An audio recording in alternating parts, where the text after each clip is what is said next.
B2B marketers, the reason sales doesn't trust your MQLs is because those MQLs aren't taken within the context of an account that's ready to buy. We understand at MadKudu that this is a sensitive topic, so we've come to the California Redwoods to find peace and understanding. So let's take a look at what this typically looks like for sales. They come in at the start of the day and they have their full rundown of MQLs. Now, this company's ideal customer profile is Fortune 2000. Their ideal buyer is a director. The salesperson sees the leads, and the first one at company Y is a junior analyst. In the rep's mind, they immediately discount this lead because this person doesn't have the ability to buy. Now, let's take a look at company X.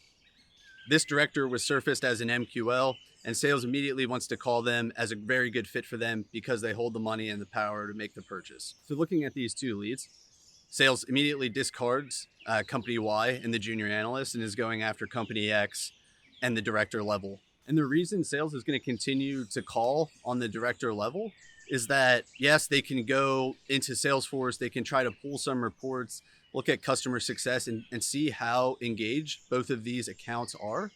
But next thing you know, they're 2 hours into building out the account and who the best people are to contact. They've already scoped everybody out on LinkedIn and they have a full understanding of who the potential buyer is within the account. Well, their manager turns to them and says, "Hey, Kevin, why are your activities down so low this week? Why aren't you making your calls?" "Well, I've been spending all my time and energy just qualifying this account." And so what makes sense is that they just continue to work through all of the director level folks so that they're only calling on their very best leads. So as a result, that junior analyst who was highly engaged and who the account was highly engaged, that just falls by the wayside. Nobody from sales ever engages. So let's take a look at why company Y would actually be the better account to reach out to in this situation. So company Y has 20 active users this month. They're engaging with our content and we've been able to surface the correct buyer. However, we haven't identified it as an MQL yet. Unlike company Y, company X, although we've MQL'd the buyer, if we look at the account as a whole, nobody else is really engaged.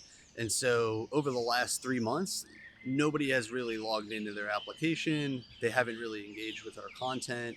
And so just because we have the right buyer doesn't mean the account is ready to buy. So taking a step back and looking at company Y, it makes sense for sales to be surface marketing qualified accounts first, and then marketing qualified leads within the account.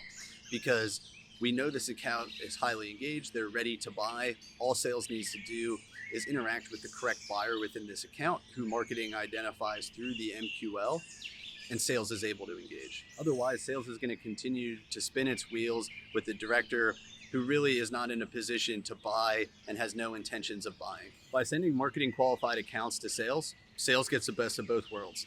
They get an account that's ready to buy, and they get a marketing qualified lead that's in a position and has the power and authority to actually make the purchase.